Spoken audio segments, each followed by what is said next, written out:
Hello, everybody, and welcome to another episode of Connect Conversations. Today's conversation is all about leadership models, and it's brought to you as a part of Mobius Connect's ongoing YouTube series, Connect Conversations. I'm Kim Fugger, the manager of Mobius Connect, and I will be your moderator for today's session. First, I'd like to take a moment to introduce the host of Connect Conversations, series Global Reliability Improvement experts Doug Plucknett and Ron Moore. Hi, Ron and Doug. Hi. All right. Well, before I pass the microphone over to you guys, I want to encourage our audience here today to submit any questions that they do have during our conversation. And Ron and Doug will be more than happy to answer your questions throughout our time here today. Your questions will be aired anonymously, so no need to feel like you're getting called out. Doug and Ron are here to provide their experience and perspectives from their experiences in the industry, and they are here to help you. All right, Ron and Doug, I'm going to go ahead and pass things over to you now. Okay, and whoever's out there, thanks for joining us. We appreciate you being here. Today we're going to talk about leadership, and Doug's got a bit of a sore throat, so I may be doing a little more talking today than he is, but I'm sure he'll rise to the occasion and join in wherever it's appropriate. Leadership, it's kind of an odd thing. I like to tell a story about Justice Potter Stewart on the Supreme Court. They were reviewing a case about pornography, and he said something to the effect of, well, it's hard to describe, but I know it when I see it. Well, leadership, in my view at least, is kind of like that. It's hard to describe, but I know it when I see it. That said, though, we're going to take you through several leadership models. And then, if you Google the word leadership, hell, you'll get a million hits on that. And, Doug's probably got some. I've got several I picked out that I find appropriate, to the task at hand. And I want to share kind of a summary of all those models with you. Doug, you got something to add before I continue? I'll just jump in where it's good. I don't really have a sore throat. I've just lost my voice for some reason. So as I told Ron, this is about as good as it gets. So today you're going to have a lot more Ron and a lot less Doug, so take it for what it's worth. But, I got enough left to jump in when I need to. Okay. So take it away, Ron. Okay. All right. Well, if I say something stupid, which could happen, you feel free to jump in there. I've got my own personal definition for leadership. Back in my days as president of CSI, one of my guys came to me and asked me, what's leadership? What do you think it is? And my response was that it's the ability to inspire ordinary people to consistently perform at an extraordinary level. And I don't mean ordinary in any kind of pejorative sense. They're mediocre or average. I mean ordinary in the sense of regular folks doing a superior job because you put them into superior systems. That is, you create an environment that maximizes their ability, their talent, and their motivation, that sort of thing. So, and it really, in my mind at least, it begs the question, how do I get people to look forward to coming to work? Well, you give them work they like to do. You thank them when they do a good job. You're actively engaged in making sure that they have the tools, the time, the training to do a good job. And you get feedback from them about whether or not those things are present and what you can do to provide those. Every now and again, you put them on an improvement team. You pick a problem, you find appropriate team members who have something to contribute, and you give them some leeway to solve that problem. And when they solve it, you thank them and ask them what's next. Every now and again, you send them off to a training course. Now, it's based on what their needs and the company needs are. And then when they get back, you make sure they use that training straight away. because it's got a half-life of about 1 week. And so it's really, at least in my mind, it's a concept associated with making sure that folks are actively engaged in problem solving and doing the work that they need to do, and coming up with things that will help them and help the company. So that's mine. Doug, you got some you want to put in on that one? Kind of a story that goes along with your example of ordinary folks doing extraordinary things because they're in they're given a process or management system that helps them perform. I go back to my high school football days. We had a coach that I can't remember exactly who it was that he would send to watch the game of our next opponent ahead of time. And I can remember telling him, he says, yeah, this team coming up, he says, they got a defensive lineman that's just an animal. And he disrupted them pretty much the whole game. And we're going to figure out how to probably in the first set of downs, make him start thinking about the way he plays. And the way you do that is with a play called a trap, right? Mm-hmm. Which leaves him unblocked so that he becomes the meal for the fullback, right? Unexpectedly, he's left standing there. And when he takes 5-6 hits in a row like that, he starts being honest with how he plays, right? And we very easily made him think the rest of the game by running that trap every once in a while. Didn't it? After the first series, we didn't run it as often, but after that, every once in a while, just to keep him honest, Yeah. And we won that game handily because of that bit of information that came in up front, right? And you can see he was a tough guy. He was a bear to block for sure. So leadership in that way, through our coach, gave us a system that made us successful that day. And the same thing happens at work. When you got people that step in and develop that system and make it easy for the folks, they enjoy stepping up and doing those extraordinary things. Yeah. Yeah. And ordinary, again, it's just regular folks doing a superior job. And in fact, ordinary might not be the right word to use, because as I look back on it, the folks that work for us and that I've interfaced with, all over the world, really, they go home from their job, and a lot of them have side businesses that they run. A lot of them are on committees. They're on, volunteer boards. They have hobbies that are just phenomenal. There's a lot of talent there in every organization I've been in. It's just up to the leadership to make sure that talent is effectively engaged, deployed, and so on. So that's kind of a high level view of all that. But it requires the leadership of the organization being actively engaged with the employees. It's that old what's his name? I forget his name offhand. Management by walking around and talking to folks. And getting their feedback and giving them some guidance, and then working through your staff to make sure that, that they have the tools, time, training that they need. Anyways, that's one, set of thoughts. Another model that I find really interesting is Warren Bennis's model. Warren Bennis is a management consultant, and he characterizes leadership and management in two different ways. And, he says management, or leaders rather, they challenge the status quo, whereas managers accept the status quo. Now, he also says leaders trust. They trust people. Managers control people.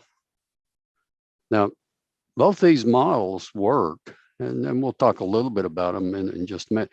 He says leaders innovate and develop. Managers administer and maintain. Leaders ask what and why. Managers ask how and when. Leaders do the right things. Managers do things right. And finally, he says leaders watch the horizon and managers watch the bottom line. Now, I like this model because it characterizes two sets of behavior, both of which are essential in any organization.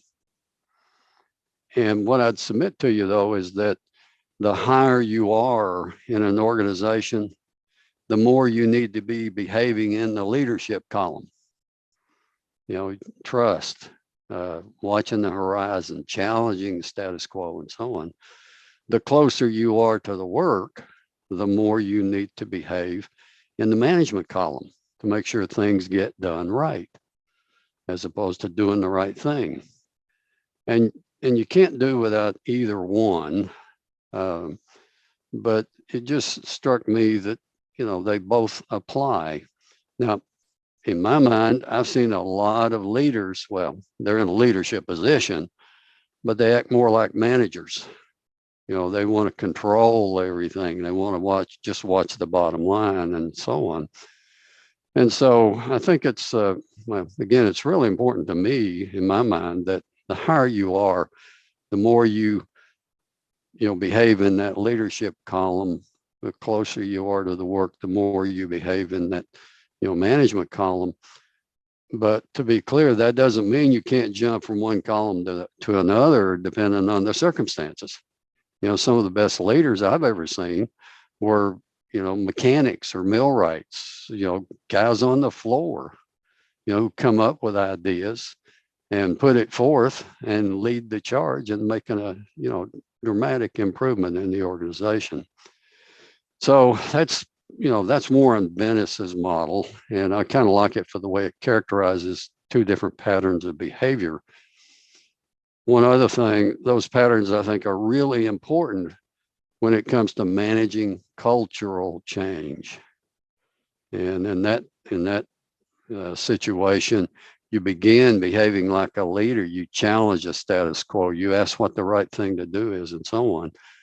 Once you get that change made, you have to stabilize it. You have to put in standards and procedures and checklists and do training and all that sort of thing. So that's enough about that model. Doug, you got a comment on that one? Well, it just makes me think about management of change, that when you do something like that and you're successful with it, if you want to maintain that, and this is a question you and I remember calling you and asking you specifically on, what do you do when you've had success and you don't want that to go away because you're about to make a change in the ranks? And I remember you telling me, he says, it's no different than management of change. You got to let the next guy coming in know, all right, this is what the folks here are used to. This is the system we've developed. We'd like to keep that in place. And if you got other ways to improve it, that's all yours. Yeah. Yeah, well, I think of that as succession planning. Right. So, managers are a little bit like dogs. They come into a new territory, a new manager, and they want to mark it. And of course, everybody's scared about this marking process because sometimes things don't go exactly like they were hoping. So if you don't, what indoctrinate's too strong a word, if you don't advise them of how you've accomplished what you've done so far and why that works, then they may do something that's, not quite consistent with the success you've already had and may screw things up a bit. So anyways, yeah, I agree with that. So any other comments on that one? No, I'm good. Okay. All right. The next one, Peter Wickens' leadership model. Peter Wickens has if you can picture this, a box with 4 quadrants, so, and on the vertical axis of this box is a thing called processes, procedures, standards, checklists, that sort of thing. And on the horizontal axis of this box is a thing called engagement or enthusiasm, that sort of thing, empowerment, it's the degree to which your folks are motivated to do a really good job. And within each of those quadrants, if you can picture this, up in the upper left-hand corner is autocratic. People aren't very engaged, but your procedures, man, they're rigorous. It's kind of like the stereotypical German model. You will do what I say you will do. And a lot of times that doesn't work so well because what you're telling people to do doesn't quite fit the circumstances they're operating in. But you're determined to follow the procedures, even if they're wrong, and that can lead to difficulties. In the lower right column, you've got really enthused people, but your procedures are not very good, so everybody's doing things differently. And he calls that anarchy. You've got a lot of enthusiasm, energy, and all that sort of thing, but you're not very disciplined about all the things you do. And so that results in what? Anarchy, chaos, inconsistent processes, a lot of variation, that sort of thing. And then the lower left corner is what's called apathetic. You got crappy processes and unenthused people. Well, I always say that you won't have that long, because you won't be in business long. if you're really that bad. But the best quadrant is the upper right-hand quadrant, and that's one where you've got rigorous discipline processes and, really important, and engaged, motivated, enthusiastic people. And he calls that the ascendant quadrant. So, but the key question here is, how do you get in that upper right-hand quadrant? How do you get rigorous discipline processes and enthusiastic people? Doug, you can answer that. Choose the right leaders. Yeah, but and then have a process for them to inspire folks with. Right. That's really what I was looking for. Get the folks doing the work to help you develop the work practices, involve them, engage them, so that they have a sense of ownership, a sense of control, a sense of purpose in doing that work. Now, I'm not suggesting that leaders or managers abdicate their responsibility. That's not the point. The point is, if you want to understand the problems with the work, talk to the workers and then get them involved in creating solutions for the problems with the work. And then they will have a sense of ownership. Yeah, Doug? I've told you in the past that my children all worked for a specific fast food chain, which will remain nameless. And okay.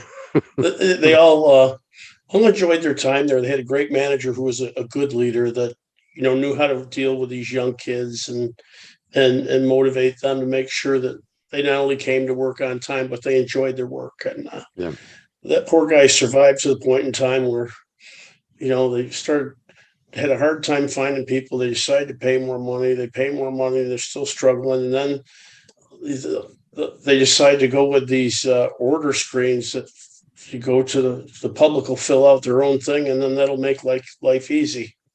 Mm-hmm. And his comment was, and now I spend my entire shift trying to teach folks how to use that screen. Right. And he says, and we're selling a hell of a lot less than we ever did. Yeah. And he said, you really just need to find the right people. Yep. Right. And let them engage with the public, and the public will keep coming. Yeah.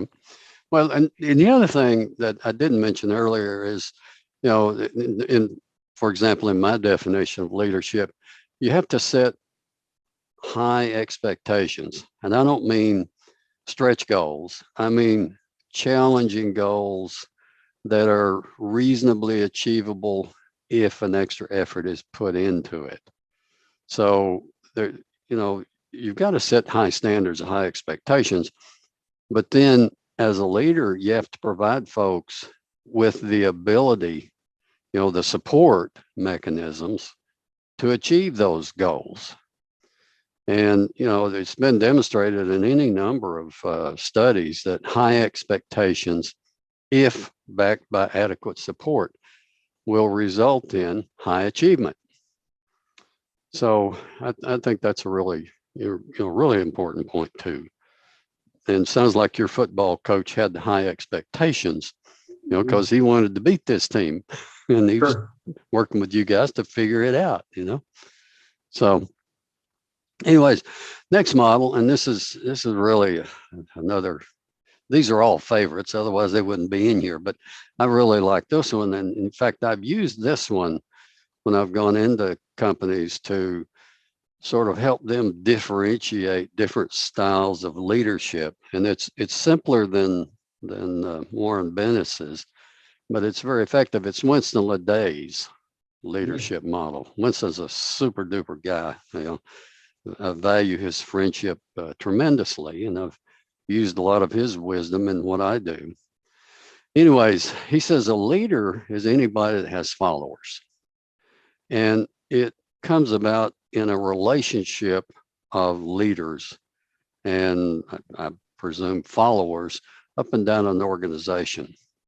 And he characterizes three types of leadership. There's the executive leaders, and they provide the vision, the resources, and then there's the operational leaders. They provide the time for the improvement. And then he calls them network leaders. I think of them as shop floor leaders, and they provide the ideas for the improvements. And it's in that relationship of executive, operational, and shop floor or first line management leaders that you get symbiotic effect. You get the synergistic effect of reinforcement up and down the management chain to achieve superior performance. And I've used that in any number of circumstances. Challenge the leadership to provide the resources, then challenge the managers to let people have the time, and then go to the guys on the floor to get the ideas for improvement. And I've seen that work really, really well out there in industry. So, any comments on that one, Doug? Yeah, and that one's throughout industry, and this is something I think changed over my lifetime. You used to see some mixing of those levels, the shop floor people that went to mid-level and some that maybe even made high level. Yeah. And now it seems as though you have that, but they're very distinct, and you don't see those people go from one to another. Bridging What's your take gaps, on that? Yeah. It really came along, I'll say, with the MBA. I think that was the big change. That all of a sudden, every manager and executive middle manager and executive had to have the MBA. Yeah. On the end.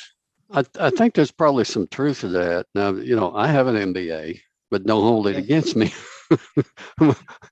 I've also worked as a prison guard and a dishwasher and a short order cook. So, I've been and a carpenter, whatever would make a buck at the time I was in school. So sure.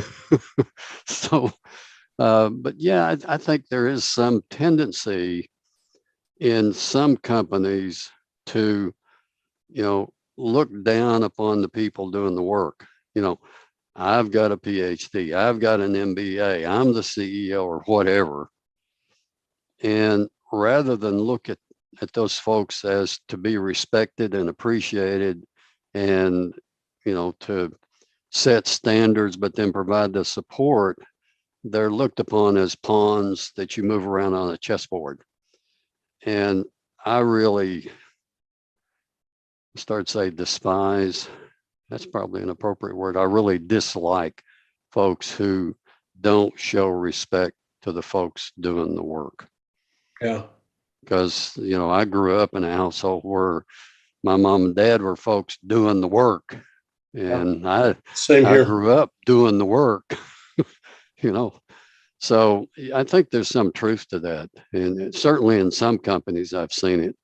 And I remember one guy, I was at an Australian company, and he was kind of an arrogant, pompous, well, he was British, but, but he was working in Australia. And he said something to the effect, "We're not going to let some homer participate in a root cause analysis, are we?" Now, homer being, some dumb shop floor guy, Right. Oh, I was livid. You know, Homer knows more than you do, dumbass. Well, I shouldn't have said that, but hey, Kim, there's one of those things you're going to have to edit. yeah. but I was just, you know, because I mean, again, the guy's doing the work. I mean, my dad was an electrician, but he's smarter than most electrical engineers. You got to give guys their due, their credit, you know. So, but yeah, I guess I would have to agree with you. Certainly in some companies, I've seen that kind of attitude of, you know, holier than thou, therefore you have to listen to me. And I think the end effect of that, sadly, is you get folks that have no problem with it for the first 5 or 10 years, but after that, they just say, you know what, they're not really interested in what I have to say. Right. And that, in the end, it hurts you. Yeah. Right. Yeah. And another thing Winston says, I'm just going to take my crib notes here. He says, managers are too far away from the work, but still try to control, number one, what they don't understand. You know, you don't have enough knowledge to know what's really going on. Number two, or rather, this is driven by a fear of loss of power, loss of position, loss of authority. Well, and that's unfortunate. That, to me, that represents not a leader, but a manager who is also very insecure. Yep. And hasn't provided his or her people with the right tools, time, training, engagement, and hasn't been out there with them to know enough to know what they need and how to make him or her successful. You know, one of the mental models I used to use, look, is there are 300 people out there. My success is going to depend on how well they do their job. So what can I do to remove the obstacles from them doing their job well? And if I do that, then there's a much higher probability that I'm going to be successful. So the leverage is in getting the 300 people engaged as opposed to trying to browbeat them into submission and performance. So, and I know there are a lot of managers out there who use the model of the beatings will continue until morale improves. But I just think that's just a totally wrong approach, you know? So any other comments on that one? No, but to beat that, that horse? No. The levels that I talked about, it's just simple. It's just identifying people that are at that shop floor level and are obvious leaders, and going to them and say, hey, I'll pick up the tab on that education. I want you to go so this does not happen to you down the road. Yeah. You know, offer that to a few folks, and those that are motivated and want to go further will say, hey, thanks for I'm more than willing to do it. Right. Yeah. And one course at a time, or two. You know, yeah. I did three once. It was awful. Well, one of the things I used to do it was a little bit like undercover boss, but I wasn't undercover. I mean, everybody knew me, and I would just walk around and talk to people. But just for example, I would spend a day in customer support, answering phone calls and talking to folks, you know, customers. Sure. Or I'd spend a day with a salesman out on a series of sales calls. Or I'd spend a day back in engineering, just, you know, seeing what I could see. Or I'd spend a day in manufacturing, you know, just to know a little bit more about the issues people were dealing with and the problems they were running into, so I could empathize with them on a day-to-day basis. And I think the more of that you have, the better off you're going to be. Now, again, my management style was more of a benevolent dictator. You know, I was benevolent in the sense I wanted to know about all this, but once we'd made a decision, I expected you to follow it, you know, unless you had a real good reason not to. So, yeah. Let's see. The next one is Peter Kirstenbaum's Leadership Diamond. He's got a little diamond, and at the peak of the diamond is a thing called vision. Then there's reality, then there's courage, and then there's ethics.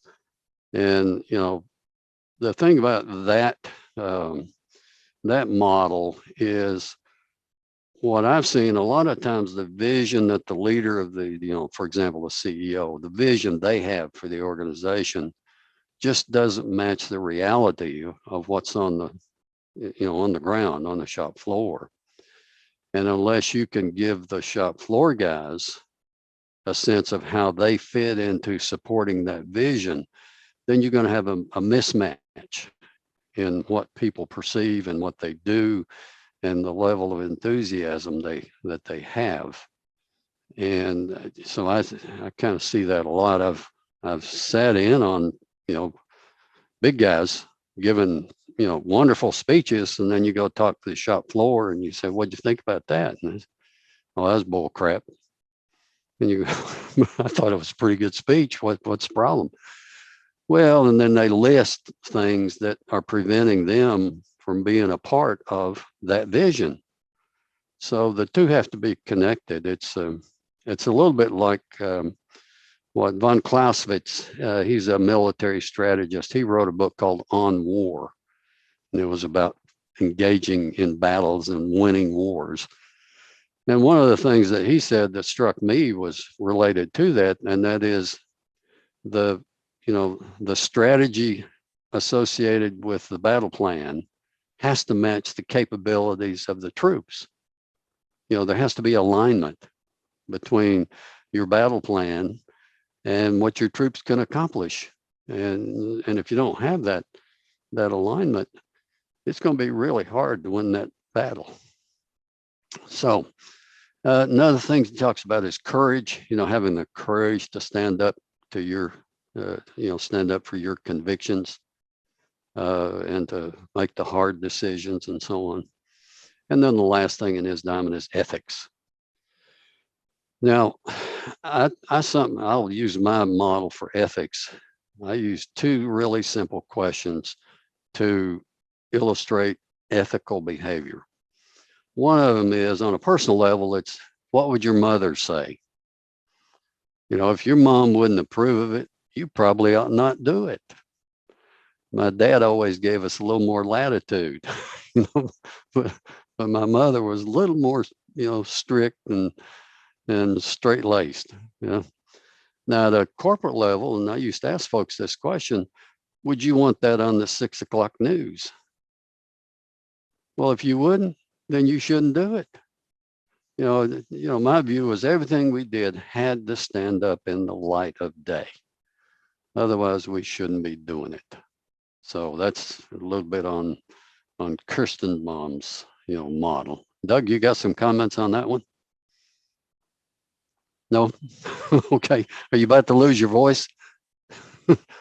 have a sip, So another one out there, Jim Collins. He has a leadership model, and he also calls it level 5 leadership, much akin to what Winston Ledet does. But he says leaders attend to the people first and the strategy second. That is, you got to get highly motivated, highly skilled leaders in place before you put together your strategy, because the leaders, within the organization have to help you create that strategy that maps into their capabilities and the skills of the folks that are under them. Then he also says, recognize that good to great transformations take time. And, notionally, I tell folks, 3 to 5 years, maybe 7 years. I mean, Deming said it takes 7 years to go from good to great. Solomon says it takes 2 years per quartile. So, but the point is, it's not a month. It's not low hanging fruit. And I'm not a big fan of low hanging fruit. Now I know it's out there, and I know you got to go get it. But if you don't do all the little things right, they're going to converge to make big things, big bad things happen. So it's got to be, a systematic approach to things. And he also says the leaders understand the 3 intersecting circles. That is, what areas the company can be the best in the world at, how the economics work best, and what best ignites the passion of the people. So you got your markets, you got your, your internal cost structure and so on. And I think most importantly, the passion of the people, getting the folks doing the work engaged and doing the work better. I mean, and to me, that's paramount in any organization. And finally, he says, great organizations have very disciplined cultures. Now, not disciplined as in rigorous, procedures that you absolutely have to follow, even if they're wrong. He's talking about disciplined cultures, that is, disciplined people, thoughts, and actions. And that reduces the hierarchy and the bureaucracy and the need for a lot of control. So that's Jim Collins, Good to Great. That's a really good book. So, okay. Doug, any comments on Jim Collins? Yeah, I always enjoyed Jim Collins. The book was a fantastic book, but it also made me think of, not that they were all that similar, but George Eastman and Henry Ford had similar ideas. And Eastman admitted that he took a lot from Ford when it came to leadership models, but they had the theory that if you want good employees, you have to treat them like good employees. And if you treat them like great employees, they'll stick around forever. Yeah. Right. So they looked at benefits as being one of the highest motivators there was, right? If I offer the best benefits in terms of vacation and healthcare and sickness and whatever it is, happens to be, there's lots of things we could talk about out there that folks, the best of them will come to me and they'll stick around. Yeah. Right. And it's interesting that as a nation, we've kind of drifted away from that. You talk to the folks at the HR and they'll tell you, we compare ourselves to the median. And I can remember telling our HR person, if everybody does that, the median goes down. Right. And she says, what? I said, everybody keeps trying to get to average. The average ends up going down. And she says, you don't think the people that are below try to come up? I said, all I'm going by is what I've been seeing in my life. Yeah. Well, the lowest standard that you set is the highest standard you can expect. Yeah. So you better set your low standards pretty high. Yeah. I once told a company, I said, you guys are profoundly mediocre. And, and they challenged me on it, I suppose, and I just laid it out for them. And then we managed to, make some progress after that, after they understood that they were really pretty ordinary, So, all right, moving on here. Oh, I remember the guy, Tom Peters, management by walking around, that was one of his principles. Yeah, I've met Tom Peters. He's a really super guy. I really enjoyed, having a chat with him. So, and I've got a side story I'll have to tell you later because it's not fit for public consumption. So, anyways, next model, West Point leadership model. Donnithorne's West Point leadership model, and I'm, as you might expect, I'm pretty fond of this one. I went there, didn't graduate, but I was a senior when I got booted. My son graduated from there, and my grandson just graduated from there in engineering, summa cum laude. So I'm really, really proud of both of them, really. And I got another grandson that enters there this month, June 27th. So, yeah. Anyways, West Point leadership, courage. That is, choose the harder right over the easier wrong. And that's really hard sometimes, as you would know. Choose the harder right over the easier wrong. Putting the needs of the organization, in this case the Army, ahead of your personal desires. So duty first in that model. Determination, that is, persevere, work hard, and get through the difficult periods. And you're going to have a lot of difficult periods in life. And, and in particular, getting through that institution. So you got to persevere, take it one day at a time, one step at a time. but keep moving forward. Integrity, living by your word. Basic character, basic principles and values take precedent over personal desires. And then, of course, setting the example for others to follow. Last couple of them, self-discipline. That's kind of a hallmark of the West Point model, and focusing on the goals at hand. And then finally, and this is one I had a tough time with at first, that is the unit commander is responsible for everything at the time his unit does or fails to do. And I thought, boy, that's a little harsh. Fails to do. What if you got some, wingnut out there in your unit and they do something crazy? Should you be responsible for that? Well, the short answer is yes, you should. And when you have that attitude about you, that you're responsible no matter what, then you tend to be a little more proactive. You tend to look for those situations that might get the unit in trouble and take steps to mitigate that, to avoid it, to minimize that risk. So I actually think that's a really good model to follow. Any comments on that one, Doug? I agree with that 100%. And that's one of those things that until you're put in that position, I think that it is difficult to understand. Right.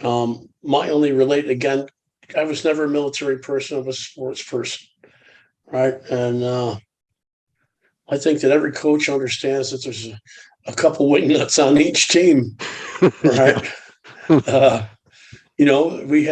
We had some guys that had a rough time remembering the count on offense, right? And had some guys on defense that had a tough time remembering that they couldn't cross the line until that ball moved, right? Yep. And as a coach, you end up having to figure out, all right, who are the ones that I know are going to be able to execute that every time without either going offsides one direction or the other, right? Yep. And you put your best ones in place, and those wingnuts that you have problems with, you work with until all of a sudden it's cemented in their heads that these are the rules of the game, right? Yeah.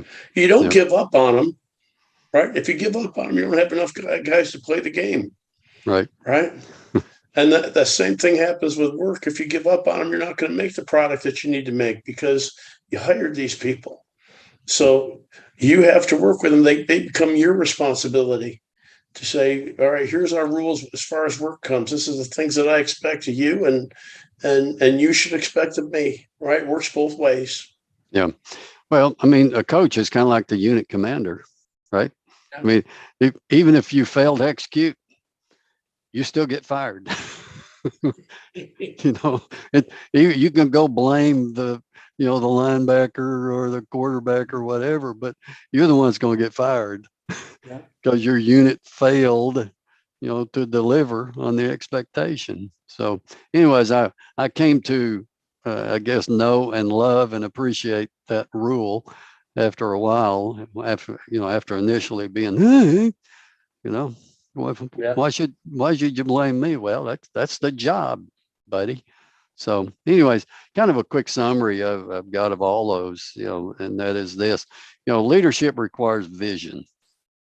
That is a greater sense of purpose, watching the horizon while grounded in reality. So again, you got to connect the reality of the current situation and your folks to see how they fit into your overall vision for the organization and what part they play in that strategy, that vision, that action plan.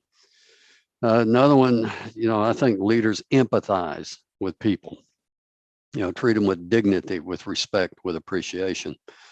And that is, in my mind at least, leaders serve the people. Yeah. They create an environment where those people can make themselves as well as the organization successful. That's where the leverage is. Leaders are trustworthy. They reflect on their performance and change if needed to reflect whatever the current situation is. They have a passion for excellence. They set high work and ethical standards, and they create a disciplined, caring, and proud environment. Now, one of the questions I like to ask there is that, can you be disciplined and caring at the same time? Well, of course you can. You can set high standards and have a disciplined organization and still care very much about the people within it. And, kind of like you've got children, and you have to set disciplinary standards for them, but you surely love them. So it's that, balancing of those competing issues that you have to achieve if you're going to be a good leader. They're demanding and supportive. I've said that a couple of times already, simultaneously deferring to the best qualified, those best qualified to make the decisions. I was at a refinery once, and I was talking to a refinery manager, and I said, Ed, you're really demanding, as leaders should be and are. I said, but you're not very supportive. And I think I hurt his feelings. and the example I used was, look, one of you guys came in and they've got a problem they're trying to solve, and they need to spend an extra $5,000. And you told them to take it out of the existing budget. Well, $5,000 out of millions is not any money.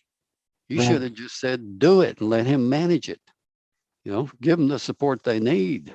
Your emotional support, and let them manage the money. They know you expect that the budgets will be managed, but don't hamper their enthusiasm in the way you manage people.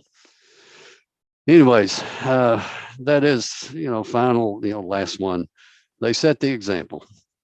That is, they have the courage to support their basic values and principles. And as a friend of mine, Hugh Blackwood, he's a retired admiral in the Navy. He said, lead the people and manage the processes. And I think that's a good catchphrase on leadership and the difference between the two. All right. Any comments, Doug? Nope. No, let's see, what's our time? Well, we got 9 minutes, but we don't have to fill in that 9 minutes unless there are questions from somebody out there. I haven't seen any. No questions have come in today. Okay. Well, very good. Leadership, it's kind of an amorphous, thing. Lots of people have lots of different approaches to it, and we've tried to articulate a few models for people to try to follow today. I hope they can take these and apply them in their day-to-day operation. So one of the things that I don't think we point out enough to people, Ron, is that especially those that are young and hungry and they want their turn. Is I can remember telling my son at one point that he was still a little bit frustrated with rules at home, and I said, "Oh, don't worry, you're going to get your chance." Right? Yeah, right. Nature has its way, right? And sure enough, he got married and he had kids, and now he's looking at old dad and sometimes saying, "Yeah, I remember." Yep. So we all end up with our chance, and when it comes to work, if you want it bad enough, you'll work hard enough. That's what I've always told my children when it comes to that. Right. Well, my children taught me about setting a proper example too, because when I didn't set a proper example, it showed up in them. Yeah, exactly. And when I did set a proper example, it showed up in them. So you better set a good example for your folks. Otherwise, it'll show up in them. Yeah. Yeah. So, all right. Okie dokie. I reckon we're done, guys. I hope this has been helpful to those of you who watch. And Kim, I'm going to turn it back to you. Well, thank you guys so much for a great conversation. We thank you for your time. On behalf of the entire team here at Mobius Connect, thank you to our wonderful audience for joining us today, too. Just what are we doing next time? Quick reminder, you can see our past conversations on YouTube and also on Reliability Connect under Connect Conversations. Our next episode is going to be about storeroom management. So that will be in 2 weeks, a Tuesday at 2 p.m. And then stay tuned. We have a guest lineup all summer for a new summer series coming with Connect Conversations. So be on the lookout for the registration for those as well. And if anybody is interested in engaging with other industry professionals or would like to participate on the industry's live feed and forums on Mobius Connect, you can visit mobiusconnect.com to create your profile. Please be sure to follow us at social media to stay up to date with any local community happenings. And if you have any questions, you can email our team directly at info@mobiusconnect.com. Thanks again for joining us. Have a great day. Stay safe, and we will see you all next time. Bye-bye.